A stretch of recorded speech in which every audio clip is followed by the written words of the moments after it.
메시아이심을 유대인들에게 소개하는 것이 가장 시급한 뉴스고 가장 중요한 뉴스고 우리가 가장 집중해야 될 사역이다. 그런데 이러한 배경 가운데서도 우리가 너무 타락과 구속에만 강조가 가 있었어요. 그렇게 생각 안 하세요? 그렇죠. 그런데 성경의 주제는 창조도 있고 완성도 있어요. 우리가 너무 성경을 보면서 타락과 구속만 보는 거예요. 제가 전제로 말씀드렸다시피 그렇다고 예수님의 무슨 구속을 우리가 폄하하는 건 전혀 아니에요. 우리 하나님께서 세상을 완전히 아름답게 만드셨어요. 있습니까? 그렇죠? 그리고 더 굿뉴스는 뭔지 아세요? 우리 하나님께서 더 완벽하게, 더 아름답게 모든 것을 완성하실 것입니다. 그런데 이 하나님의 경륜 가운데 특별히 타락한 우리들을 위해서 구속의 경륜을 만드셨는데 그 구속의 경륜은 간단해요. 우리 하나님이 무슨 이슬람, 우리 예전에 물 떠놓고 하던 그런 신들이 아니고 인류의 역사에 구체적으로 개입하셔서 모든 인류를 구원하시기를 원하심으로 하셨던 구속의 경륜은 민족들 중에서 제일 못난 놈, 제일 숫자 작은 놈 하나 골라가지고 거기와 언약을 맺고 그 언약을 모든 민족을 구속하도록 구원하도록 그렇게 섭리하신 거죠. 저는 이게 너무 감사해요. 여러분들 우리 하나님이요 무슨 추상적이고 보이지도 않고 말도 안 들으시고 말도 안 치게 아니고 우리 기도하면 기도 안 기울이시고 이런 분이 아니에요. 우리 하나님이 역사에 구체적으로 개입하신 분이에요. 근데 여기서 중요한 것은 뭐냐면 유대인들을 선택할 때도 우리를 구속하신 그 은혜의 원리가 작동되는 거예요. 그렇죠? 네. 우리 예수님 분들 혹시라도 가족 중에 자기가 1번 예수님 믿는다 이런 분들 보면 그 가족 중에 제일 요거 사십시오 이렇게 얘기하면 제일 연약하고 제일 부족한 분이 가능성이 많아요. 우리 하나님이요 그런 분을 딱 골라가지고 부어놓고 온 가족이 구원받았습니다. 왜냐하면 그렇게 해야 이게 하나님 은혜다 이런 것을 봐요. 우리의 구속도 저는 그렇다고 믿는데 여기서 중요한 것은 하나님께서 유대인과 단체로 언약을 맺으셨고 그 언약이 은혜의 언약이기 때문에 이 하나님이 유대인과는 상관없이 이 언약을 성취하실 것이에요. 그런데 이 언약을 성취하실 때 로마서에서 주장하듯 예수 그리스도 안에서 성취하신다는 것이죠. 그것을 우리가 믿고 있고 그것을 우리가 품으면서 그 이유 때문에 우리가 유대인을 위해서 기도합니다. 근데요, 저는 여기서 좀 더 나가고 싶어요. 우리 유대인 성경 이제 제가 볼 때 좀 다 배타락이 된 것 같아요, 눈빛이. 네, 그런데 우리가 또한 이거는 제가 한번 믿는 유대인들 모임에 한번 발표하고 싶어요. 좀 들으라고.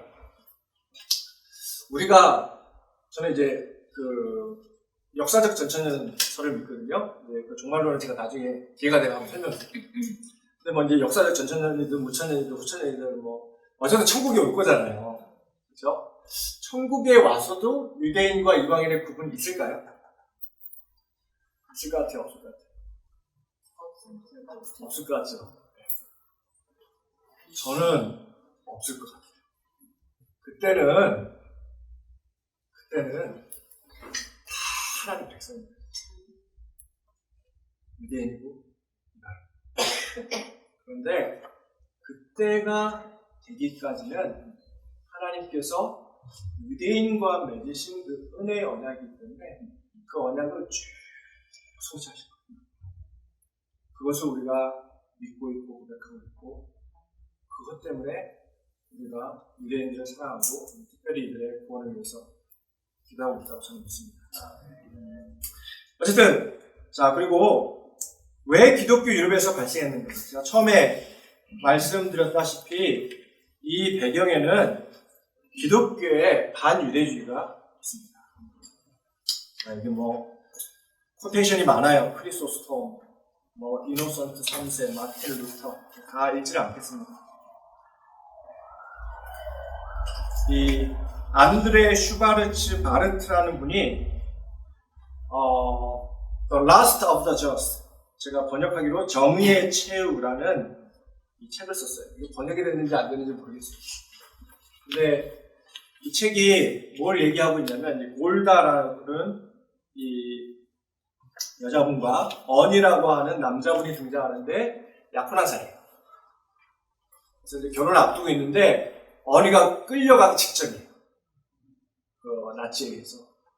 근데요, 이분들이 성경이 유대인들에서 유대인인데 뭘 얘기하고 있는지 정확하게 파악하고 있어요. 제가 한번 읽어볼게요. 오 언이 골다가 이야기했다. 너는 그들이 이제 이 기독교인들이거든요. 잘 알아. 그렇다면 기독교인들이 왜 그렇게 우리들 유대인들을 미워하는지 얘기해 줄 수 있겠니? 내가 그 노란 별 표식 없이 있을 수 있다면 이들은 상당히 괜찮아 보여. 언니는 이 남자인데 언니는 진지하게 그녀의 어깨를 그의 팔로 감쌌다. 이것은 굉장히 모호해. 그는 이디시어로 중얼거렸다. 이들은 자신들도 왜 그러는지 몰라. 나는 이들의 교회에 가보았고 이들의 복음서도 읽어보았어. 너는 그리스도가 누구신지 아니? 그는 너의 아버지 같은 단순한 유대인이셔. 하시드는 정통파 유대인이거든요. 하시드 같이 말이야. 골다는 부드럽게 미소 지었다. 농담하지 마. 언니 답변이야. 아니야, 나를 믿어. 나는 그들이 자기들끼리는 잘 지내리라 생각해. 왜냐하면 예수님은 정말로 좋은 유대인이니까. 이 바알셴 토브라고 이 하시드를 시작한 그 유대인을 자비롭고 온화한 사람이다. 랍비를 별명으로 부르는. 너 자비롭고 온화한 사람을 알지? 기독교인들은 자신들이 예수님을 사랑한다고 이야기하는데 나는 이들이 정작 예수님을 미워하고 있다고 생각해. 그래서 이들은 십자가의 한쪽 후끝으로 칼을 만들어 우리를 찌르지. 이해하지 골다. 그는 갑자기 이상하리 많지 흥분해 부르짖었다. 이들이 십자가를 잡고 돌리고 돌려 나의 하나님을 찔렀어. 이게 우리가 기독교의 역사에서 했던 일이라고 저는 생각합니다. 왜 히틀러를 기독교라고 생각했냐면 일단 자기가 기독교라고 주장하고 또 나치 장병들 협대 이런 데다가 다 십자가를 넣어줬어요. 그리고 나라들 정복할 때 그 독일 교회에서 나와서 기도합니다. 그리고 독일 국교회들, 독일 로만 카톨릭 그 신부들, 목사님들이 히틀러에서 축복하고 하일 히틀러 다 했어요. 네. 우리 예전에 신사참배 하던 그런 비슷한 일들이 진행됐던 것을 이렇게 볼 수가 있습니다. 그런데 요새 기록들이 발견이 되고 있는데 그 기록은 뭐냐면 히틀러가 자기가 기독교인이라고 얘기하는데 기록들을 보면 그러니까 이걸 뭐라고 해야 되죠? 그러니까 어떤 그 사탄의 종교에 영향을 받았다는 기록들이 최근에 발견됩니다. 그래서 사실 히틀러가 크게 영향을 받았던 사람은 니체예요. 제가 대학교 때 니체 책에 한번 빠진 적이 있었어요. 정말 니체의 책은 강력합니다. 사람을 이렇게 속을 이렇게 긁는 뭐가 있어요. 근데 제가 어느 날 책을 딱 덮었거든요. 왜 덮었는지 아세요? 갑자기 뭐가 확 오는 거예요. 제가 그걸 보면서 이게 그냥 학문을 넘어서 영적인 어떤 영향이 있구나 그런 생각이 들었어요. 근데 이 가능성, 우리는 할 수 있다. 우리가 정복해야 된다. 우리가 이겨야 된다. 어떤 이러한 것들이 히틀러에게 영향을 미치고, 이 디트위 에카르트라는 사람이 뮌헨에서 툴레 모임이라는 것을 주관했어요. 그래서 이제 소위 영들 있잖아요. 그런 미신들, 악영들의 영향을 받는 그런 모임들이에요. 근데 이분이 돌아가실 때, 그러니까 이게 비밀 모임이니까 이런 자료들이 다 등장을 안 하는 거예요. 죽기 전에 이러한 이야기를 했던 것이 최근에 발견됐습니다. 히틀러를 따르라. 그는 리듬에 맞춰 춤을 추고 있고 그 음악은 내가 작곡한 것이다. 나는 그에게 소위 비밀 교리를 가르쳤다. 환상 가운데 그의 영혼을 열어 능력들과 교제할 수 있는 방법을 가르쳤다. 나로 인해 슬퍼하지 말라. 나는 다른 독일인보다 역사에 더 큰 영향을 미친 사람이다. 라고 얘기를 했습니다. 어떤 할머니가 유대인이 아니라 독일 할머니인데 누가 그런 질문을 했대요. 어떻게 그 정상적인 머리 좋고 문명이 발달한 독일 사람들이 히틀러 같은 소위 정말 정신병자 같은 사람을 따를 수 있느냐? 그게 어떻게 가능하냐? 저는 이 할머니가요, 기가 막힌 말을 하셨어요.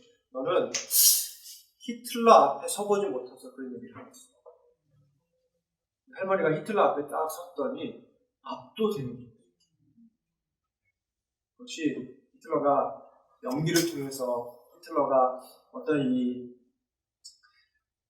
그 연출을 통해서 한 것도 있지만 그 악한 영이 작동하는 거예요.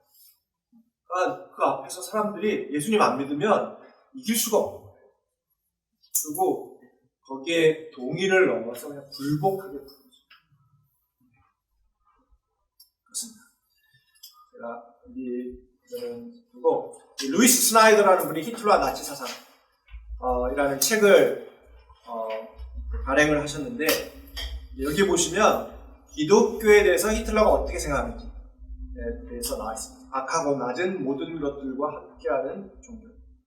근본적으로 유대적이고 근원에서 동양적이고 또 이방신의 십자가에 굽실거리고, 그 다음에 삶에 대한 믿음을 잃어버리고 아프고 절망하는 일을 가운데 시작하고 죄에 대한 용서, 부활, 그리고 구원을 강조하고 자비 개념이 있는데 그것이 위험하죠. 왜냐하면 자비를 가지면 적을 이길 수가 없으니까. 그리고 기독교의 사랑은 해롭고 모든 인류는 하나님 앞에서 공평하다고 주장하는데 이것은 이 히틀러와 맞지 않는다고 이야기를 했습니다. 또 이들은 이제 주장하기를 구약 성경을 집어 던져야 되고, 왜냐하면 이것은 유대인의 책이고 그리스도는 유대인이 아니고 유대인에 의해 죽임을 당한 북유럽 계통의 순교자다. 아돌프 히틀러가 새로운 메시아다. 그리고 만자 아시죠? 스와스티카, 십자가를 이렇게 꺾어놓은. 네.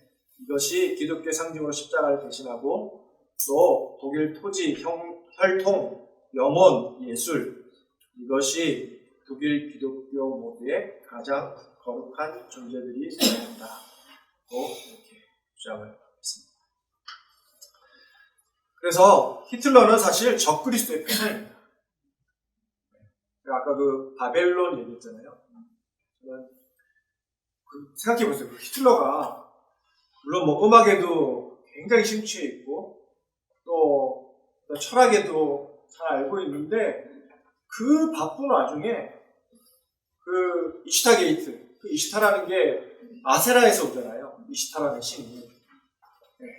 그걸 완성해버리는 거예요. 거기에는 저는 분명히 바벨의 역사에 있던 적그리스도의 영이 있다 생각합니다. 또 한 가지 참 흥미로운 주제는 홀로코스트 직전에 믿는 유대인들의 숫자가 급격히 늘었다는 거예요. 이것도 지금 최근 자료입니다. 왜 이게 최근 자료가 됐냐면 믿는 유대인이든 아니든 다 유대인으로 죽었어요. 그렇죠? 이런 자료들이 거의 발견이 안 되다가 최근에 이런 자료들이 발견되고 있습니다. 이분들이 수용소에서 다른 유대인들에게 뭘 했을까요? 이것이 하나님께서 유대인들에게 주시는 계속적인 은혜고 긍휼이고 라고 믿습니다. 사실 우리 하나님은 모든 것을 지켜보고 계셨을 거예요. 또 사악한 자들이 행하는 일들에 슬퍼하셨을 것입니다. 우리 하나님이 그럼에도 불구하고 우리에게 주신 그 자유의지를 사람들이 선을 택하지 않고 악을 택함으로 이러한 비극들이 역사 가운데 진행됐던 것을 이렇게 알 수가 있습니다. 마지막으로 하나님께서 살아계셨는가? 여기에 대해 우리가 또한 줄 수 있는 답변은 이스라엘 국가의 탄생입니다. 처음에 말씀드렸듯이 홀로코스트가 없었으면 이스라엘이 탄생할 수가 없었어요. 참 어떻게 보면 비극이죠. 정말 그 포화 가운데 꽃이 피는 거죠. 우리가 좋아하든 좋아하지 않든. 그래서 전쟁 와중에 태어난 아이처럼 그 이스라엘이라는 국가가 탄생하는 것을 볼 수가 있습니다. 그래서 여러분들 뭐 예를 들면 이제 전도를 하게 될 때 말씀드린 것처럼 되도록이면 이 죄를 우리가 먼저 다루지 않는 것이 좀 이분들을 어떻게 보면 존중하는 일이 아닌가. 왜냐하면 상처가 아직 너무 깊고 아무지 않습니다. 아마 시간이 오래 지나도 잘 아무지 않아요. 여기 보면 하나님을 감싸줘요. 제가 얼굴도 그렇잖아요. 되게 순진한 스타일이었거든요. 지금도 그렇고 순진한 게 다 좋은 건 아니더라고요. 제가 대학교 때 진짜 큰 상처를 받은 적이 있어요. 저희 지도 목사님이 말도 안 되는 죄를 저질렀어요. 오랜 기간 동안 숨어서. 저는 거기에 목숨 걸었었거든요. 그 목사님과 선교단체. 그 일이 딱 터졌는데 사실 무슨 뭐 신체에 무슨 해를 입은 것도 아니고 뭐 여자친구가 헤어진 것도 아니고 제가 나중에 알게 됐어요. 제가 실어증을 알았더라고요. 3개월. 실어증, 대인기피증. 그래갖고 뭐 어디 도서관에 가서 거기 살았어요. 거기서.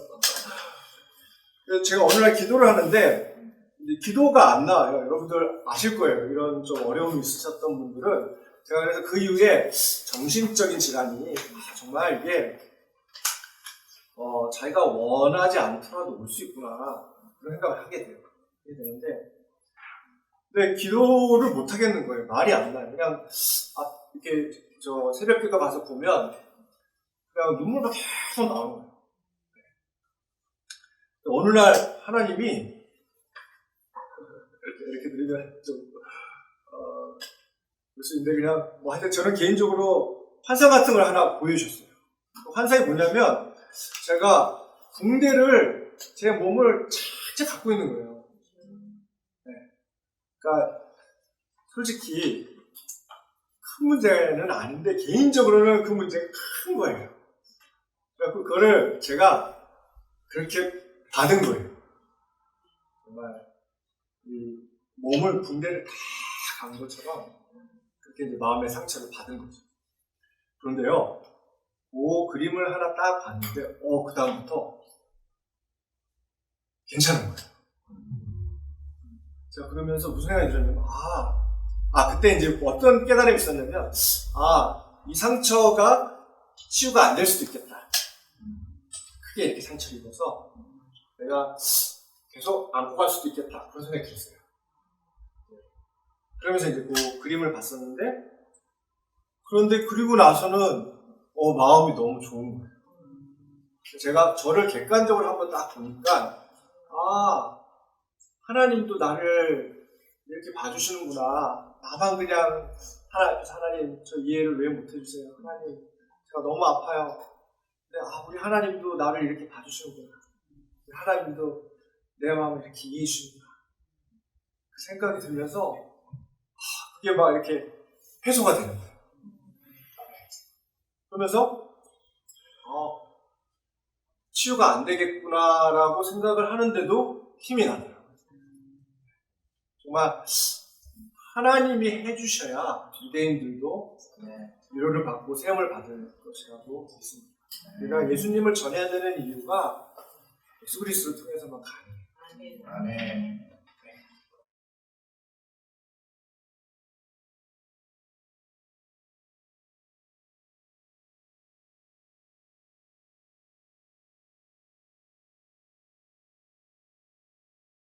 두 번째 강의는 바리새파였거든요. 네, 제가 앞부분 하겠습니다. 네, 뒷부분을 제가 원고를 꼭 드릴게요. 이것도 진짜 최신의 최신 자료예요. 네, 이게 이제 지금 제가 뒷부분은 마이모니데스하고 카발라를 다루거든요. 근데 지금 어떤 놀라운 일들이 발생하고 있는지 아세요, 여러분? 종교적인 유대인들이 예수님 믿으시고. 근데 더 문제는 뭐냐면, 제가 이거 직접 들은 얘기예요. 어떤 이 대학생 정도 되는 애가 종교적인 유대인인데 정통파 유대인.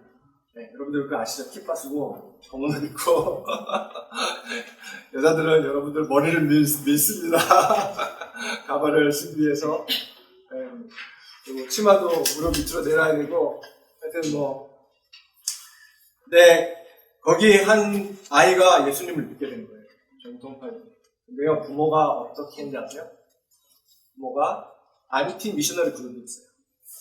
안티 미셔너리 그룹은 이러한 예수님을 믿은 유대인들을 다시 유대교로 복귀시키는 그런 단체예요. 근데요, 엄청 무서운 단체예요. 얘를 길에서 문자 그대로 납치했어요. 이게 가능해요, 이 21세기에. 그리고 얘를 6개월 동안 데리고 있으면서 브레인 와시를 시킵니다. 얘가 6개월 뒤에 나왔는데 정신적으로 문제가 생깁니다. 그럼에도 불구하고 하나님께서 지금 정통파 유대인들을 가운데서 역사하고 계세요. 여러분들 정통파 유대인 얼마나 무서운지 아세요? 저는 아직도 그게 정말 그럴까? 자라면서 이방인 가정을 한 번도 방문을 안 해봤어요. 여러분 그게 가능하다고 생각하세요? 특히 이런 뉴욕이나 저희 동네나 사는데 이방이라고 안 올 수가 없잖아요. 근데 한 번도 안 가봤대요. 저는 아직도 물론 아주 신뢰를 할 만한 분들이 얘기해 주시기 때문에 진실하고 믿는데도 과연 그게 가능할까? 정말 똘똘 뭉치고 정말 닫혀있는 이 집단이 정통파 유대인이에요. 그리고 복음의 마지막 도달해야 되는 분들입니다.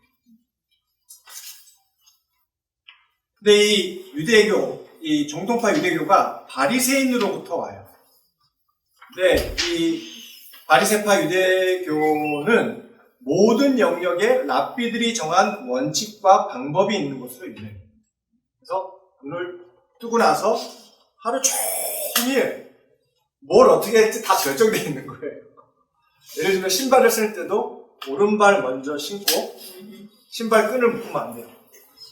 왼발 신고 왼발 신 끈 묶고 오른발 신 끈 묶어야 돼요. 이게 탈무드 미드라시 미시나이라는 데 나와요. 그리고 끈이 없으면 그래도 왼발부터 신으면 안 된다. 이렇게 기록되어 있어요. 이 바리새파 유대교가 기독교와는 다른 5가지 원칙이 있습니다. 5가지. 첫 번째는 율법이 2개 나오는 거예요.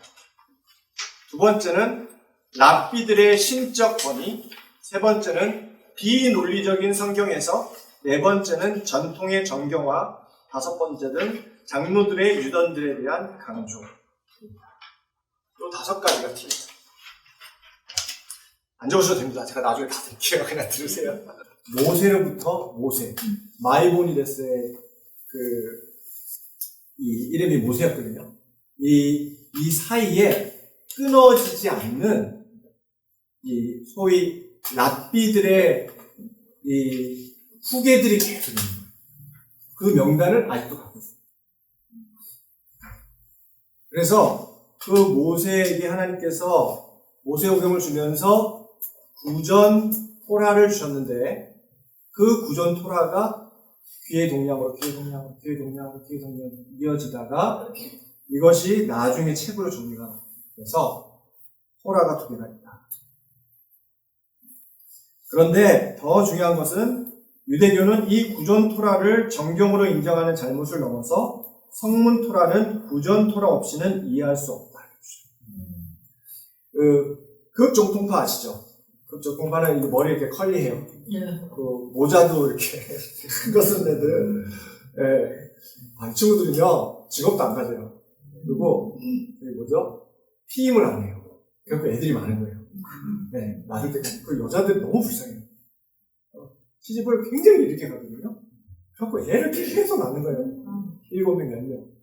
근데요, 유대인 여자들이 이러다가 인생을 배우는 거예요. 그래서 나중에는 아주 강하게 돼요. 왜냐면 남자들 보니까 늘 그냥 무슨 회당에서 얘기하고 농담 따먹고 자기들은 늘 집에서 해야 되고 안식일 무슨 절기 애는 애대로 계속 나오지 차도 다 벤이에요 벤. 그럼 애들이 7명 8명 되니까 완전히 무적이에요 무적. 얼마나 무서운지 몰라요. 저는 좀 불쌍해요 남자들이. 어쨌든 그런데 이 정통파 유대인들이 성경 공부를 한다라고 얘기를 할 때 가만히 들어보면 성경 자체를 읽지 않고 95% 이상의 시간을 구전 토라를 공부한다 써요. 구전 토라는 우리가 쉽게 얘기하면 우리로 치면 주석이에요, 주석. 박윤선 주석, 유명한 주석 있잖아요. 나는 지금 오늘 성경 읽어 하면서 박윤선 주석을 계속 읽는 거예요. 그런데 이 주석을 읽으면 예수님은 절대 배신 없어요. 근데 그 이후로는 더 얘기했죠.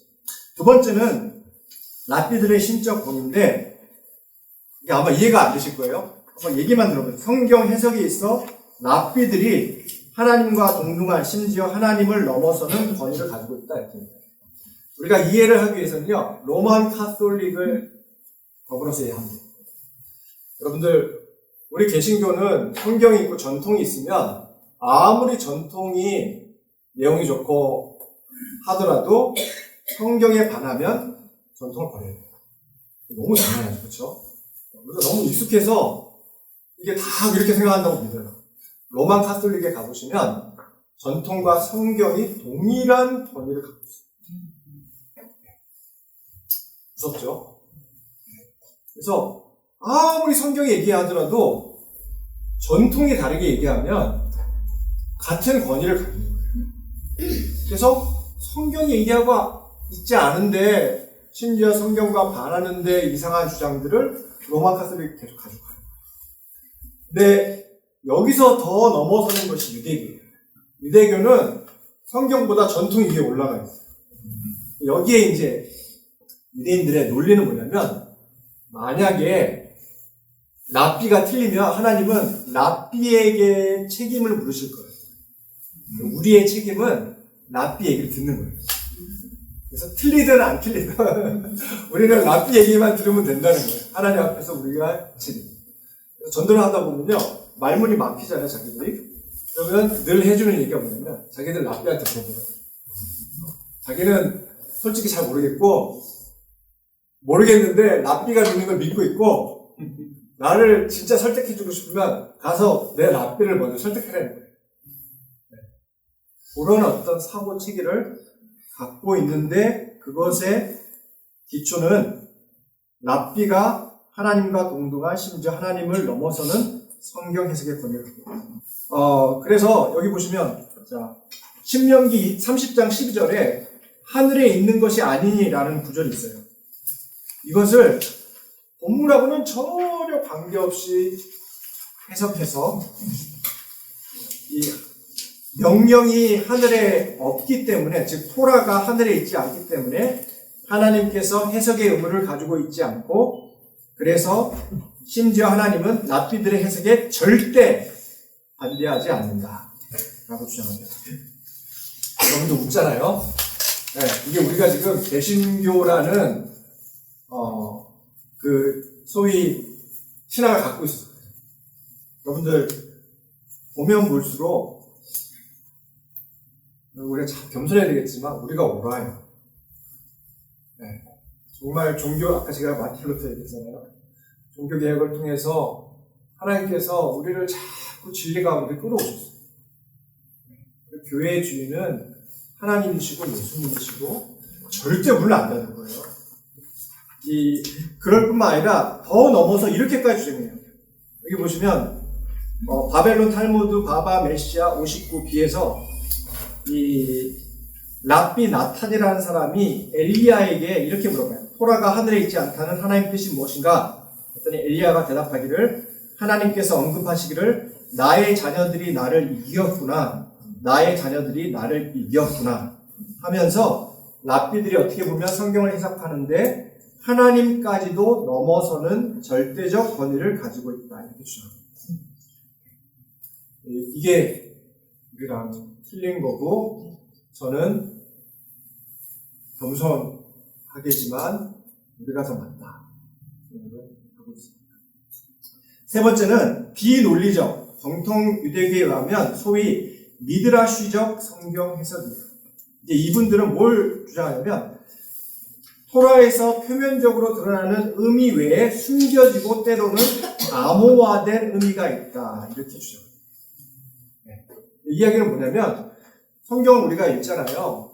읽는데 성경이 얘기하고 있는 뒤에 숨겨진 의미가 있다는 거예요. 근데 그것을 해독하고 해석하는 사람들은 랍비라는 거죠. 근데 이렇게 하면요, 진짜 밑도 끝도 없는 얘기가 진행이 돼요. 제가 이제 처음에 말씀드렸죠. 제가 엄격하게 유대교를 비판합니다. 그럼에도 불구하고 정말로 많은 가치가 많은 이야기들을 유대교 전통에서 우리가 하고 있습니다. 특별히 중세시대 전 랍비들은 이 어떤 그 중세시대 특별히 핍박을 받으면서 기독교에 대해서 안 좋은 감정을, 사실 그것도 우리 잘못이죠. 갖고 있던 그 랍비, 전 세대 랍비이기 때문에 성경을 있는 그대로 읽으려고 엄청 노력을 했어요. 그래서 우리가 쓰고 있는 전도의 툴 중에 하나는 성경으로 돌아가는 것이 1번이지만 2번은 그 초기 랍비들, 초기 탈무드, 초기 미드라시, 미슈나를 읽어보면 우리와 굉장히 가까운 해석들을 해내고 있어요. 그것들을 자기들이 알고 있어요. 그래서 이제 나중에 등장하는 것이 마이모니데스거든요. 그것을 부정하기 위해서. 어쨌든 그러한 원리를 갖고 있어서 출애굽기 23장 2절에 다수를 따라, 이것도 문맥과는 좀 다르게 왜곡해서 적용해서 비록 그것이 의미나 문맥에, 그러니까 성경의 본문의 의미나 문맥에 맞지 않는다 하더라도 대다수의 랍비들이 성경을 동일하게 해석하면 그것을 따라야 한다 주장을 하고 있습니다.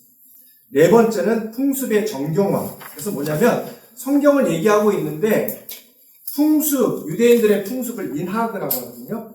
그게 굳어지면 그게 무슨 말씀처럼 됐거든요. 그 중에 하나가 킷바예요. 킷바는 주 800년부터 시작합니다. 성경이 기록된 최소 800년 뒤에 시작된 풍습인데 마치 이것이 계명인 것처럼 이렇게 슬그머니 들어와 있는 것을 볼 수가 있고, 다섯 번째 원칙은 랍비들의 유전들에 대한 강조. 여러분들, 저는 유대인 선교를 하면요, 더 좋은, 이렇게 하면 이달이 되나요? 네, 하여튼, 유익이 많다고 생각해요. 그 중에, 유익 중에 하나는 성경을 진짜 깊이 볼 수 있어요. 이 신약의 예수님과 유대 종교 지도자들하고 논쟁을 많이 하잖아요. 그것이 그대로 재현되는 것이 현재 유대인 선교의 현장이에요. 그래서 전도하러 가다가 들어와서 신약을 펼쳐가지고 예수님의 논쟁을 읽으면요, 이것이 정말 다음날 바로 쓸 수 있는 그러한 내용들이 그 이후에 예언서를 아주 깊이 있게 볼 수 있고, 또 민수기라든가 우리하고 전혀 상관이 없잖아요. 우리 이 교수님이 민수기에 대해서 너무 잘 설명해 주셨는데 솔직히 좀 따분하잖아요. 뭐 숫자가 많고 뭐 어쩌고. 그런데요, 뭘 먹지 말라 먹어라. 뭐 복잡한데 그것이 여러분들 예루살렘에 가면 없는 버거가 치즈버거잖아요. 네? 고기하고 유지방하고 섞지 말라 이렇게 해가지고. 네. 그대로 재현되는 게 지금 유대 선교의 현장이에요. 그래서 이 랍비들의 유전, 예수님도 전했던 랍비들의 유전을, 랍비들이 계명들을 만들 권위를 가지고 있다. 그래서 여기에 예 중에 하나는 유대인들의 손을 씻는 예시입니다. 유대인들이 이사하면 제일 먼저 하는 게 부엌에 싱크를 2개를 해요. 왜냐면 유지방 닦는 거, 육류 닦는 거 따로 하려고. 2번째가 곳곳마다 손 닦는 베이신을 많이 만들어놔요. 예식적으로 닦아야 되기 때문에. 네, 그렇습니다.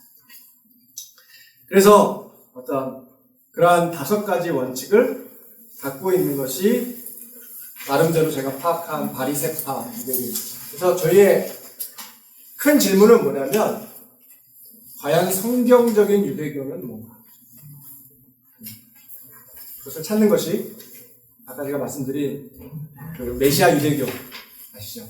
예수님을 믿는 유대인들이 추구해야 되고 우리가 또한 응원하고 격려하고